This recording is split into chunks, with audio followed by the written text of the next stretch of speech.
warahmatullahi wabarakatuh. Kali ini saya akan membahas mengenai sistem pernafasan pada manusia. Sistem pernafasan pada manusia adalah sistem menghirup oksigen dari udara serta mengeluarkan karbon dioksida, di mana udara masuk ke dalam tubuh melalui saluran pernafasan. Fungsi organ pada sistem pernafasan. Pada sistem pernafasan dapat dilihat ini adalah salah satu urutannya, yaitu hidung, kemudian ke faring-laring, trakea, bronkus, bronkeolus, dan alveolus.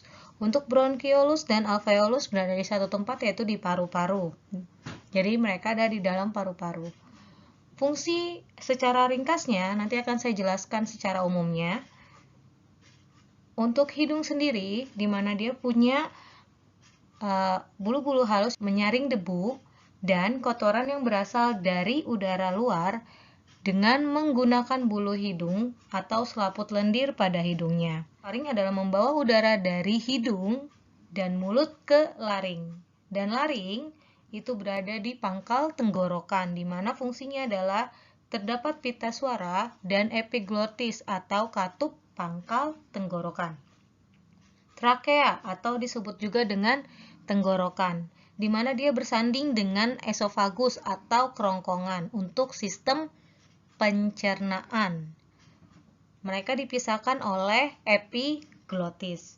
Nah, untuk tenggorokannya sendiri berfungsi dalam saluran pernafasan, yaitu mengantarkan udara pernafasan, kemudian memproteksi dan mengatur suhu. Cabang tenggorokan atau bronkus mengantar udara pernafasan di mana jumlahnya adalah sepasang. Yang kiri lebih panjang dibandingkan dengan yang sebelah kanan. Selanjutnya adalah bronkeolus, di mana bronkeolus adalah cabang dari bronkus, ya, tapi adanya di paru-paru. Dapat dilihat di sini bahwa adanya di paru-paru.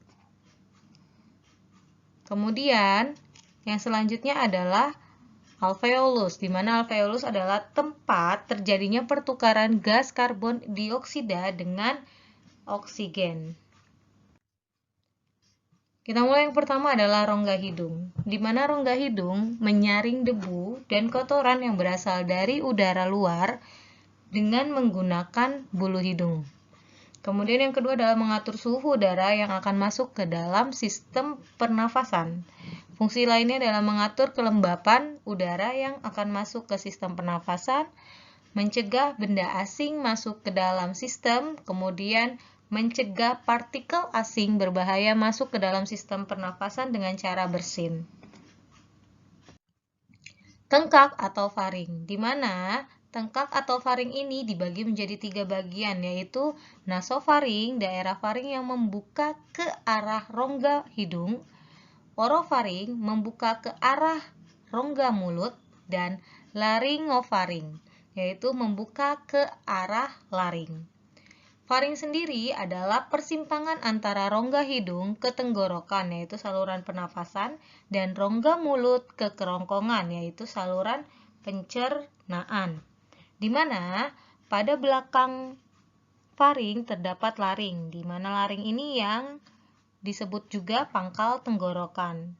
Pada laring terdapat pita suara dan epiglotis atau katup pangkal tenggorokan. Pada waktu menelan makanan, epiglotis menutup laring sehingga makanan tidak masuk ke dalam tenggorokan. Sebaliknya, pada waktu bernafas, epiglotis akan membuka sehingga udara masuk ke dalam laring kemudian menuju tenggorokan. Trakea atau tenggorokan terbentuk seperti pipa dengan panjang kurang lebih 10 cm. Dari situ, trakea sendiri dibagi menjadi 3, yaitu lapisan terluarnya terdiri atas jaringan ikat, lapisan keduanya, lapisan tengah, terdiri atas otot polos dan cincin tulang rawan, di mana cincin tulang rawan ini berfungsi untuk mempertahankan bentuk pipa dari batang tenggorokan. Yang ketiga adalah lapisan terdalam, terdiri dari jaringan epitel bersiria yang menghasilkan banyak lendir yang berfungsi untuk menangkap benda-benda asing yang akan masuk ke paru-paru bersama udara pernafasan. Jadi lihat di sini ada gambarnya ya. Dari gambar terlihat bahwa trakea adalah daerah dari sini ke sini. Maka dibilang laring adalah pangkal dari tenggorokan, yaitu trakea. Di sini terdapat pita suara. Kemudian trakeanya sendiri, cincin tenggorokannya itu seperti ini, cincin tulang rawannya. Karena dia berfungsi untuk mempertahankan bentuk pipa dari batang tenggorokan. Ini adalah fungsi utama dari tulang rawan. Nah, di dalam sini ada banyak lendir yang berfungsi untuk menangkap benda asing. Dan lapisan terluarnya adalah jaringan ikat. Jaringan ikatnya yang sebelah sini. Jadi, agar tidak sakit saat kita bergerak, maka trakea terbuat dari tulang rawan yang bagian cincinnya dan jaringan ikat. Ada otot polos juga. Bronkus. Bronkus adalah cabang dari tenggorokan. Jumlahnya sepasang menuju ke paru-paru kanan dan paru-paru kiri. Dapat lihat di sini menuju paru-paru kanan dan kiri, tapi inilah bronkus di sini doang ya. Kalau sudah masuk, ini adalah bronkeolus, cabang dari bronkus. Dinding bronkus terdiri dari 3 lapis, yaitu jaringan ikat, otot polos, dan jaringan epitel seperti pada trakea. Cuma perbedaannya adalah pada dinding trakea jauh lebih tebal dan cincin tulang rawan pada bronkus tidak berbentuk lingkaran sempurna. Kita mulai ke bronkeolus, di mana bronkeolus adalah percabangan kecil-kecil dari bronkus. Nah, bronkeolus ini adalah cabang dari bronkus yang sel-sel epitelnya bersilia pada bronkeolus berubah menjadi sisik epitel. Silia pada bronkeolus ini membantu mengeluarkan debu dan partikel asing dari paru-paru. Kemudian, pada bronkeolus ini juga sudah tidak terdapat cincin tulang rawan. Jadi, cincin tulang rawan cuma terdapat pada tenggorokan dan bronkus. Hanya di bronkus tidak sempurna ya, seperti di trakea atau tenggorokan. Di bronkeolus akan berakhir pada alveolus. Jadi, bronkeolus ini adalah sampai sini saja. Dan kalau bola-bola kecil yang sepanjang nanti di sini, yaitu adalah alveolus. Kita masuk ke alveolus dan paru-paru. Nah, alveolus dan paru-paru. Kenapa saya satukan? Karena alveolus itu adanya di dalam paru-paru. Alveolus berfungsi untuk tempat terjadinya pertukaran gas karbon dioksida dan oksigen. Paru-parunya sendiri adalah setiap paru-paru dibungkus oleh selaput pembungkus paru-paru yang dikenal dengan pleura. Jadi pelindung untuk paru-paru ada selaput tipis yang melindungi paru-paru yang kita sebut dengan pleura.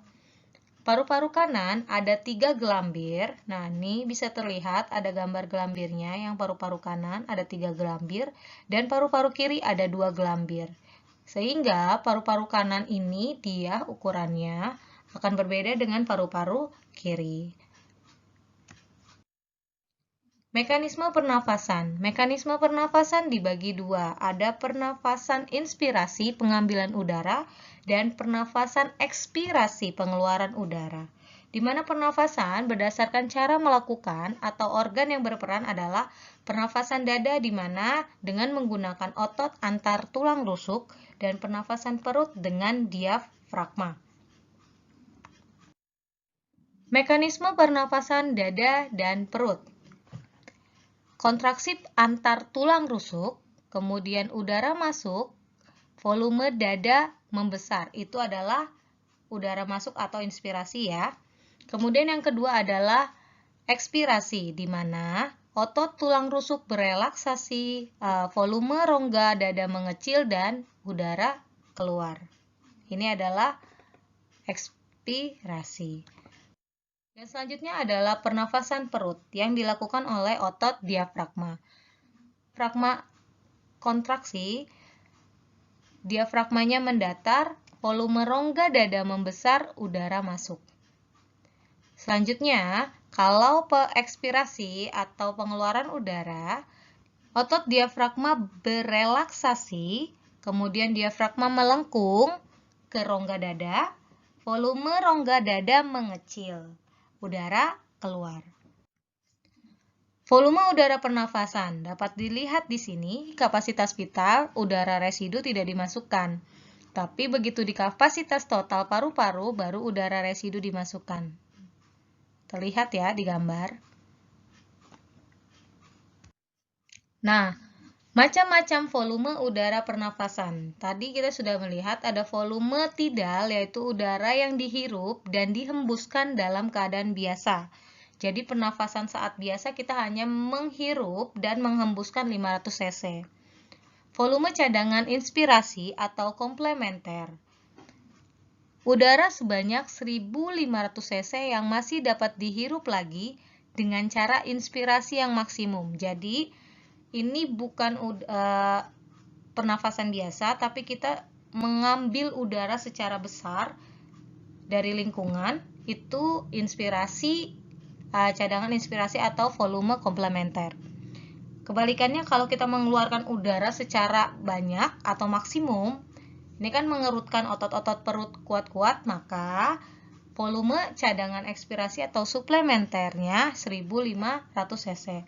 Dan udara residunya adalah udara sebanyak 1000 cc yang tidak dapat dihembuskan lagi dan menetap pada paru-paru. Jadi, tukaran gas di paru-paru disebut sebagai respirasi eksternal berhubungan dengan udara luar tubuh terkait dengan pernafasan melalui hidung. Jadi, respirasi eksternal ini dari mulai udara di lingkungan kemudian menuju ke hidung karena ini adanya di luar tubuh kita.